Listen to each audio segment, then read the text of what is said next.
Je pense que cette chaîne YouTube est extraordinaire. À mon avis, on peut progresser en anglais en regardant I Speak Spoken.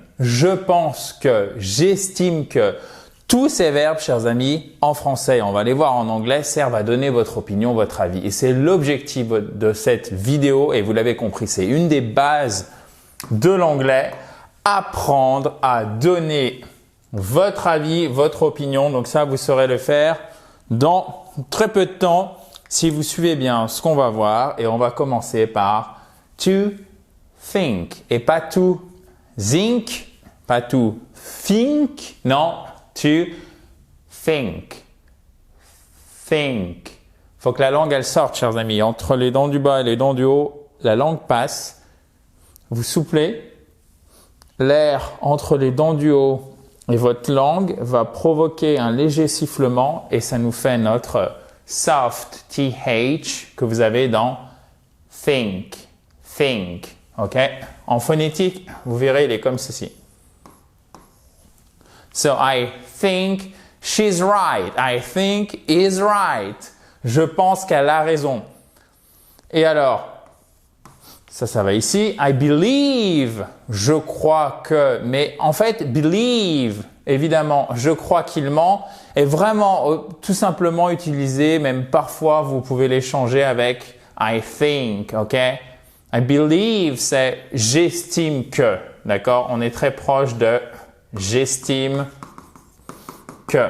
Et alors, faites bien attention au niveau des verbes irréguliers de ne pas vous emmêler les pinceaux.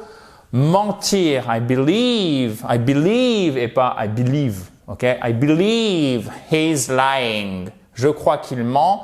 To lie, lay, lane. Donc ça, c'est le passé et ça, c'est le participe passé, c'est mentir.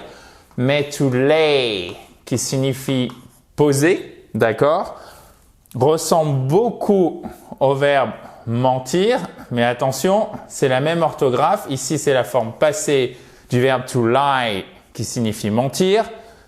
Et là, c'est la forme du participe passé du verbe mentir.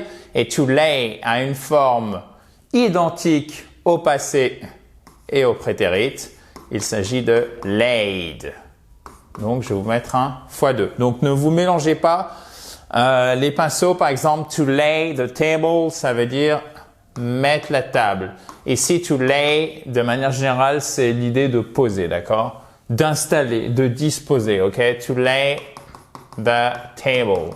So, revenons à nos moutons, revenons à nos expressions d'opinion. Je suis sûr qu'il est en retard. I'm sure he's running late. Et au passage, vous pouvez apprendre cette expression. To run late, être en retard. Je te sens distant. I feel, et c'est un I long, you are distant et pas distant. Vous savez, les mots qui ont 2 syllabes ou plus en anglais ont toujours une de ces syllabes qui est accentuée. Ici, c'est bien la première. I feel you are distant. Parce que c'est bien beau de connaître le vocabulaire, étant donné qu'il y a une telle distance entre ce qui s'écrit, donc ce qui se lit, et ce qui est prononcé en anglais. Si vous ne connaissez pas la prononciation, vous ne connaissez en fait pas le vocabulaire parce qu'il est de facto inutilisable pour vous à l'oral. It seems to me that there was no alternative, okay? Alternative. It seems to me. Il me semble que. Je te sens, sentir. I feel. Je suis sûr. To be sure. I believe. Je crois. I think. Et là, vous voyez, contrairement à think, vous avez un hard TH pour ces deux-là. Alors, le hard TH, la langue, elle va ripper contre les dents du haut, d'accord, quand elle sort. That, there, c'est pas there, c'est there. Vous voyez, c'est vraiment marqué, c'est pas there, c'est there. So, I think that there are no alternative. Or, it seems to me, là aussi, vous avez un I long, exactement comme dans to feel, qu'il n'y a pas d'alternative. I would say they were lucky. Je dirais qu'ils ont eu de la chance. Alors, I would. Non seulement on ne prononce pas le L, mais en plus, ici, vous avez un haut court que vous retrouvez ici en phonétique, comme ceci. Et je prononce en allant vraiment par la gorge en allant en arrière. I would, comme dans good. C'est le même que dans good. Et c'est pas good, c'est good. I would say they were lucky. Were et pas were. Bon, je sais, j'insiste lourdement sur la prononciation, mais ce que je veux vous montrer ici, c'est que ce vocabulaire, pour la plupart d'entre vous, vous le comprenez, vous n'êtes pas très loin du sens, voire même vous le maîtrisez bien, c'est-à-dire c'est assez instinctif au niveau de la compréhension. En tout cas, vous êtes sans doute meilleur au niveau de la compréhension qu'au niveau de l'expression. Pourquoi? Parce que ce qui manque entre ce que vous comprenez et une bonne expression, en fait, c'est souvent, bien évidemment, il y a la grammaire, mais en particulier pour nous francophones, quand on veut parler en anglais, vous l'avez compris, il s'agit de la prononciation. Donc, c'est bien différent de where. Where, c'est où avec un accent. C'est donc la question pour le lieu, ou pour désigner le lieu. Là, pour le coup, le où sera sans accent, ou pour désigner un lieu. Et ça, c'est la forme plurielle, notamment au passé pour le verbe être, et ça se prononce non pas where, mais were. They were lucky. So, I really, alors vous pouvez rajouter des adverbes. Les adverbes, qu'est-ce qu'ils peuvent faire? À quoi, pardon, sert un adverbe? Un adverbe, il va modéliser un verbe. Il va lui donner, par exemple, une intensité. C'est le cas ici. Je pense, pas tout court, mais je pense vraiment. I'm almost sure. I really think. I strongly believe that. I truly feel that. Je pense réellement que. Ok, vous voyez, là, on est vraiment sur des choses qui sont très similaires. Really, strongly, truly, ok? Really. Vous avez un petit E ici. C'est pas really, c'est really. Really. Ok? Really. I really think, I strongly believe, I truly feel, I really believe, and so on. Vous pouvez les mixer. Et vous pouvez aussi, chers amis, télécharger le PDF de tout ce que vous voyez à l'écran et bien évidemment faire le quiz d'application pour savoir si vous maîtrisez tout ceci. Il suffit de cliquer sur le i en haut à droite et si vous êtes sur mobile ou sur tablette, vous ne voyez pas le i en haut à droite. Vous avez donc le lien pour télécharger et faire le quiz d'application directement dans la description de la vidéo, chers amis. So, as I see it, comme je le vois, donc là le gros avantage pour ces expressions d'opinion, vous l'avez compris, c'est que c'est quand même très proche au niveau de la structure et des verbes, il y a quasiment une équivalence parfaite avec le français, donc on va en profiter. As I see it, we've got two options. Donc c'est we have got. Évidemment le apostrophe VE, c'est la forme contractée de have. We have got two options. As far as I know. Aussi loin que je sache, littéralement, far, loin, as far as, comparatif d'égalité, aussi loin que je sache, donc pour autant que je sache, en bon français, ils l'ont approuvé, they proved it, ok, they proved it. Bon, là j'insiste sur la longueur de la voyelle ici, du haut c'est un ou long, as far as I know, et pas le kno, bien évidemment. As far as I know, they proved it. As far as I am concerned, there's no hurry. Faites bien attention à ne pas oublier le H. En ce qui me concerne, aussi loin que je suis concerné, ok? As far as I am concerned, there is no hurry, ok? From my point of view, alors celui-ci, vous voyez, personnellement, je l'utilise pas souvent. Après, évidemment, le but du jeu, c'est pas de sélectionner toutes ces expressions. Le but du jeu, c'est que vous en prenez 2 ou 3. Par exemple, ici, 2, c'est très bien. In my opinion. OK? Et pour moi aussi, c'est pas for me, s'il vous plaît. Ça, il faut vraiment faire attention. C'est to me. Faites vraiment attention, d'accord? Attendez, je vais revenir en arrière parce que j'ai encore réussi à faire des gribouillis. Comment ça, oui? Regardez. Je me suis calmé là, c'est pas mal, c'est visible. So, to me et pas for me. Parce que je fais peut-être des gribouillis, mais du coup, je ne dis pas for me. Donc, vous aussi maintenant, chers amis. To me, this is a difficult problem. Pour moi, c'est un problème difficile. In my view, it should not go there. It shouldn't go there. In my opinion, qui est très connu aussi. Donc, vous voyez, to me, in my opinion, I'm convinced that we can do better. Donc là aussi, on a vraiment une belle symétrie entre le français et l'anglais. Donc c'est parfait. Je suis convaincu. I'm convinced. Mais là, ce qui va faire la différence, c'est pas l'écrit, c'est vraiment la prononciation si vous voulez bien parler l'anglais. OK? Donc convinced et pas convinced, mais I'm convinced. Accent tonique sur la seconde syllabe. If you ask me, OK, I'm not asking you. Si tu me le demandes, non, je suis pas en train de te demander. Boom.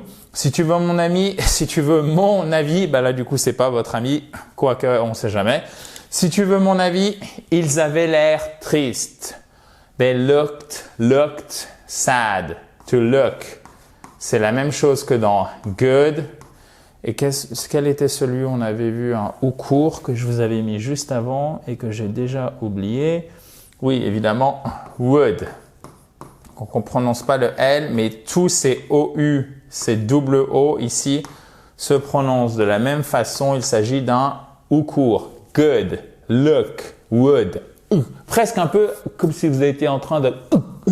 Bon, j'exagère, mais vraiment, c'est très, c'est vraiment avec la gorge, ok?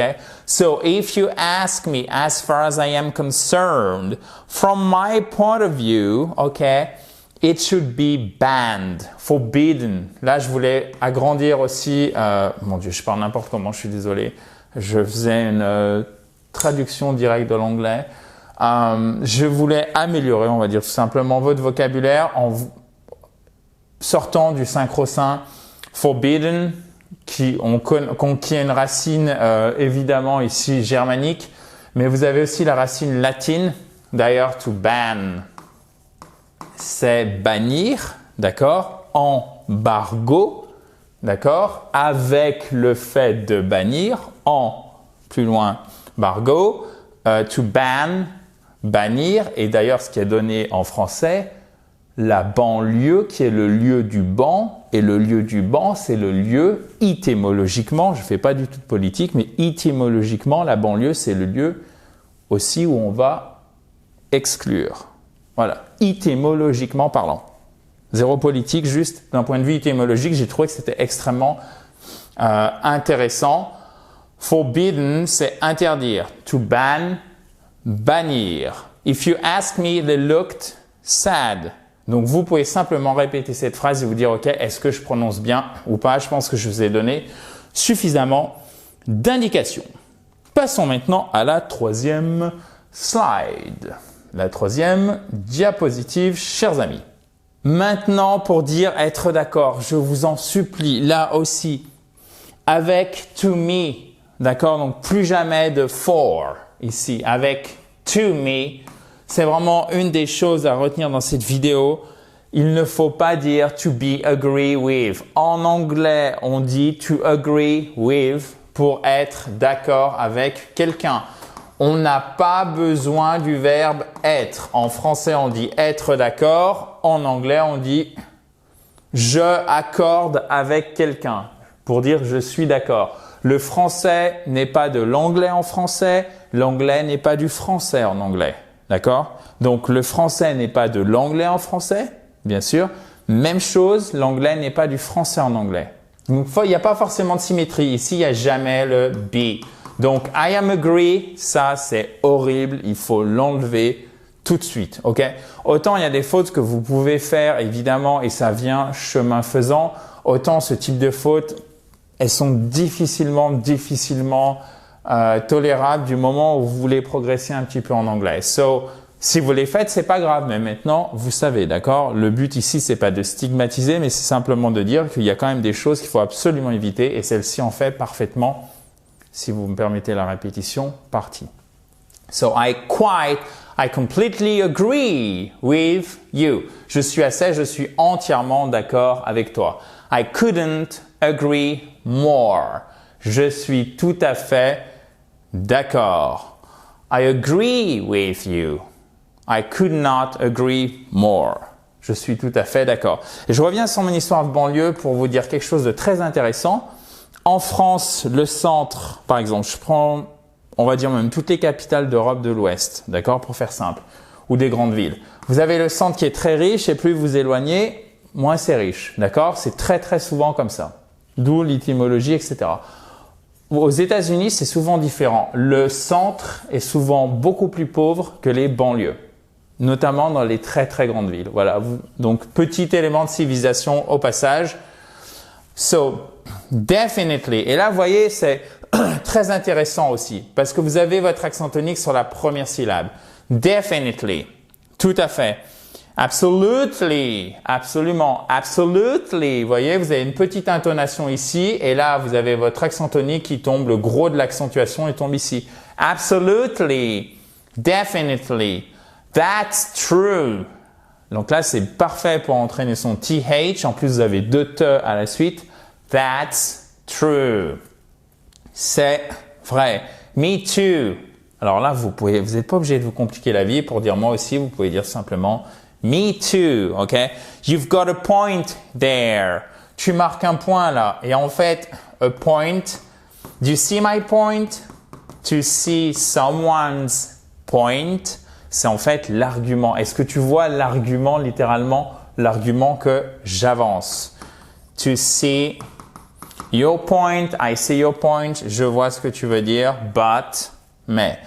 To see my point. That's a very good point. C'est très juste. Littéralement, c'est un très bon argument. Donc, ne pas être d'accord, puisque c'est to agree with, ça sera, on fera l'indication, pardon, je vais y arriver, avec l'auxiliaire do, ok? Il n'y a pas de be. I do not agree with your ideas, ok? I don't agree with. Ici, vous avez un hard th comme dans that, there. So I don't agree with your ideas. I disagree. Donc, au lieu de dire I do not agree, vous pouvez dire I disagree with that. Et là, vous pouvez même à l'oral, si vous voulez aller vite, vous allez fondre en fait les deux hard th, mais ça c'est plus réservé déjà à un niveau avancé. Donc, maintenant, détachez bien chaque mot au lieu de vous compliquer la vie, mais sachez que les anglo-saxons, pour aller vite, ces locuteurs, ces anglo-saxons vont fondre le mot en fait pour que ça aille plus vite, comme c'est deux fois le même son. I disagree with that. Okay? With that. With that. I don't think. Là, c'est un soft TH. I don't think so. Et c'est pas so, c'est un so. C'est comme si vous aviez un ressort dans la gorge. Vous devez le sentir quand vous mettez les mains comme ça. Non, mais je pose mon stylet parce que je vois que vous êtes 1 sur 3 à le faire. Donc, s'il vous plaît, mettez les mains. So, ok, so. Vous voyez, vos cordes vocales, elles vibrent. C'est pas un so. Vous voyez, ça vibre pas de manière continue. C'est beaucoup plus creusé. So. Et c'est surtout pas un so. Ok, super. Nonsense. Mais c'est n'importe quoi. Nonsense. It's absurd. This is absurd. OK? This is nonsense. Vous pouvez très bien dire aussi, en mettant bien votre accentuation sur la première syllabe, this is nonsense. Et si vous voulez dire c'est n'importe quoi, mais de manière vulgaire, pour dire c'est des conneries, this is bullshit. Mais attention, ça, c'est vulgaire.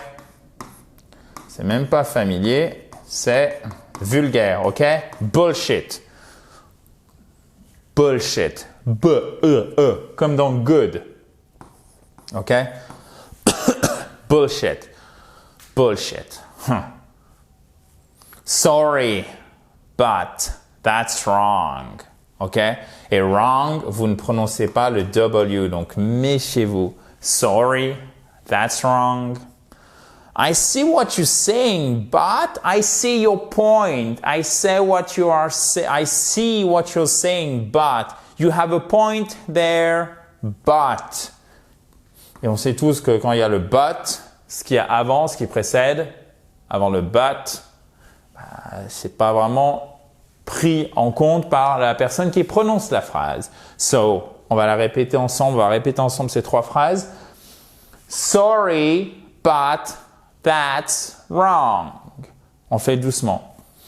I see what you're saying, but you have a point there. But, okay, good, perfect. Maintenant, si vous voulez faire des hypothèses, et c'est là où les modaux vont nous servir. Alors, vous savez, les modaux, on en a déjà vu, évidemment. Vous avez may pour une probabilité, on va dire. Might, probabilité incertaine. Could, dont on ne prononce pas le L, c'est il pourrait que ça se passe, donc c'est pouvoir au conditionnel ou au passé. Et ce qui va nous donner, ça pourrait t'aider. Il se peut, en fait, techniquement, c'est il se peut, au sens de il existe la probabilité que ça t'aide. It may help you. Quand vous dites, par contre, il y a une petite différence entre may et might. It might be a trap. Là, vous émettez le fait que il existe une probabilité faible, voire très faible, que ça soit un piège. D'accord? Littéralement, il existe une probabilité certes incertaine, mais qui a tout de même le mérite d'exister, que ça soit un piège. It might be a trap. OK? It could be worse. Worse, c'est le comparatif de mauvais. Bad, mauvais. Pire, worse, plus mauvais. Vous l'avez compris. Comparatif de supériorité pour mauvais. C'est plus mauvais, c'est donc, ah oui, évidemment, oui, ça fait saigner les oreilles, plus mauvais, parce que c'est pour le coup mauvais tout court. Évidemment, en bon français, pire, et en bon anglais, worse. It could be worse. It might be a trap. It may help you. Donc là, c'est la même chose. La prononciation, elle est vraiment intéressante parce que c'est ce qui fait toute la différence. Si vous dites it may help you, c'est pas non, c'est it may help you. Faut bien faire le H, faut bien faire le A, comme dans oseille. Et même si vous n'osez pas, dites-vous que quand vous voyez quelqu'un qui n'est pas francophone et qui essaye de parler en français, vous n'allez pas vous moquer de lui, vous n'allez pas vous dire « Oh là, c'est vraiment un abruti avec toutes les fautes qu'il fait », pas du tout. Alors je sais que quand c'est nous qui faisons les fautes, on voit pas les choses de cette perspective, mais pensez-y la prochaine fois que vous avez l'occasion de voir quelqu'un qui parle pas très bien français et est-ce que vous avez envie de vous moquer de lui? Non. Donc la plupart des gens, notamment dans ce type dans ce type de situation, sont vraiment compréhensifs. Donc, n'hésitez surtout pas à vous lancer, même si ce n'est pas parfait. D'accord? Je ne vais pas vous refaire un cours sur l'expression orale, mais je voulais quand même faire cette parenthèse parce qu'elle me paraît absolument indispensable. It is bound to happen. Ça va forcément se produire. Donc là, on est sur de l'anglais un petit peu avancé déjà. C'est pas très familier. Si vous êtes débutant en pré-intermédiaire, vous pouvez le mettre entre parenthèses. Mais je voulais aussi faire un peu d'avancée. It is bound et pas bond. It is bound. C'est pas 007. OK? It is bound to happen. Ça va forcément se produire. Par contre, ça, vous devez le connaître. To happen. OK? To happen, ça veut dire se produire, se passer. What is happening here? Qu'est-ce qui se passe ici? It is likely to happen again. Ça, c'est plus important. To be likely to, il est susceptible que ça se produise. It looks like it's going to snow. Okay? So, to look like, ça veut dire ressembler. To look like, you look like your mom. Tu ressembles à ta mère. To look like someone, c'est ressembler à, sans préposition en anglais. It looks like it's going to snow. It looks like his mother. Il ressemble à sa mère. Et ici, c'est au sens figuré. On dirait, il semble que, il ressemble, la situation ressemble au fait que, ressemble à une situation où il va neiger. Okay? It looks like it's going to snow. So, it looks like, looks. avec le S de la troisième personne du singulier pour le présent simple. I guess he's the manager. Je suppose que, et to guess, c'est deviner. Et guess, qu'est-ce que c'est? C'est une devinette. Donc ça aussi, vous devez le connaître. C'est super important. Si vous voulez avoir un anglais, un bon niveau en anglais intermédiaire, même si vous voulez pas être bilingue ou un expert, c'est ce type de verbe, de mots, de noms, vous devez les connaître. I suppose this is the best solution. Et c'est pas I suppose, non. I suppose. I suppose. Vous avez votre accent tonique ici, sur votre 2 secondes syllabe. I suppose this is the best solution. OK? Et après, vous connaissez perhaps et maybe. Alors, je vais pas rentrer dans des débats linguistiques, mais retenez qu'en fait, ils sont équivalents. OK? Perhaps, maybe. Alors, perhaps est peut-être plus formel, légèrement plus formel et moins utilisé. Maybe, s'il y en a un que vous devez retenir, c'est celui-ci. They won't let me go. Peut-être qu'ils ne me laisseront pas y aller. OK? So, au lieu d'utiliser un modal pour exprimer qu'il est probable que, il se pourrait que, qu'est-ce que vous faites? Si vous n'êtes pas à l'aise avec les modaux, comme may, comme might, vous utilisez perhaps ou maybe. Maybe it wasn't real. Parfois, il faut savoir ruser. Mais quand je dis ça, c'est de manière positive. Si vous n'êtes pas à l'aise avec un modal, vous utilisez une stratégie de contournement. C'est pas grave, c'est un peu moins bien, c'est pas exactement ce que vous vouliez, mais on s'en fiche. Fait est mieux que parfait, d'accord? Done is better than perfect. Let me repeat.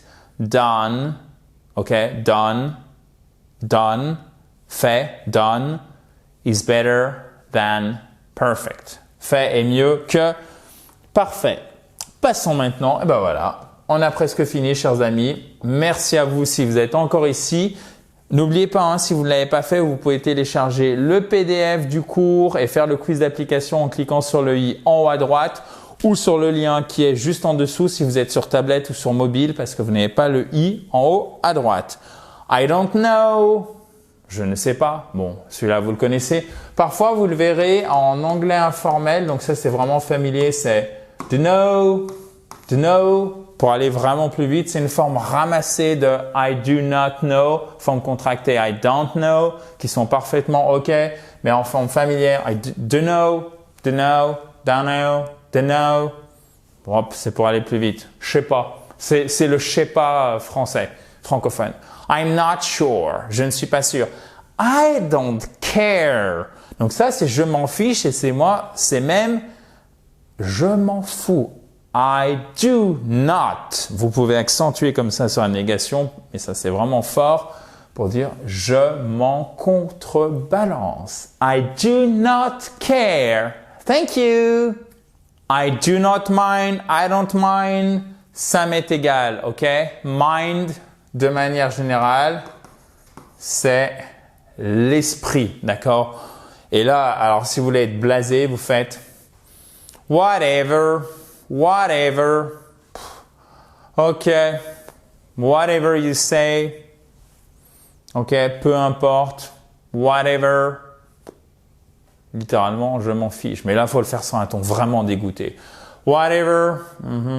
Donc, faites vraiment très attention parce que comme d'habitude, derrière le vocabulaire, il y a aussi l'intonation que vous mettez. Si vous dites I do not care, c'est pas la même chose que I don't care.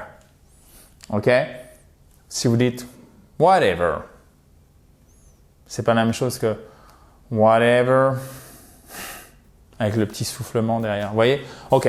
Bon, chers amis, j'espère que cette vidéo sur comment donner son opinion, comment donner son avis en anglais vous a plu. Si vous avez le moindre commentaire, vous savez où le laisser, ça se passe juste en dessous. Et si vous avez apprécié cette vidéo, je vous invite à mettre un pouce bleu juste en bas à droite. Ça fait toujours plaisir. On se retrouve très vite, comme d'habitude, dans la joie et la bonne humeur. Have a nice day. Bye bye.